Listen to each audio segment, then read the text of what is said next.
கந்தன் அப்படின்னா என்ன அர்த்தம்? பகைவனுடைய பராக்கிரமங்களை வற்றச் செய்பவன் கந்தன் அப்படின்னு மிக பழமையான நூல்கள் எல்லாம் முருகனை பற்றி பேசுகின்றது. அதோடு இல்லாமல் கந்து அப்படின்னா யானையை கட்டி வைக்கக்கூடிய தறி அப்படின்னு அதற்கு ஒரு அர்த்தம் உண்டு. கந்து தறி அப்படின்னு சொல்லுவாங்க.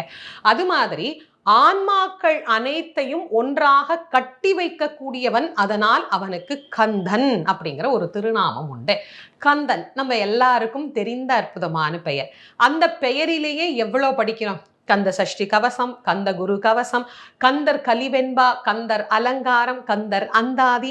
முருகனுக்கு கந்தன் அப்படிங்கிற பேர்ல எவ்வளவு இருக்கு. அப்ப கந்தன் என்கின்ற பேர் எவ்வளவு உயர்ந்தது. அதனால்தான் அவர் புராணத்திற்கே கந்த புராணம் அப்படின்னு பெயர் வைத்தார்கள். அனுபூதி அப்படின்னா அதற்கு இரண்டு வகையாக நாம் அர்த்தம் செய்து கொள்ளலாம். ஒன்று, அணு அப்படிங்கிறது தொடர்ந்து வருவது, பூதி அப்படின்னா ஒன்றுபடுவது. கந்தன்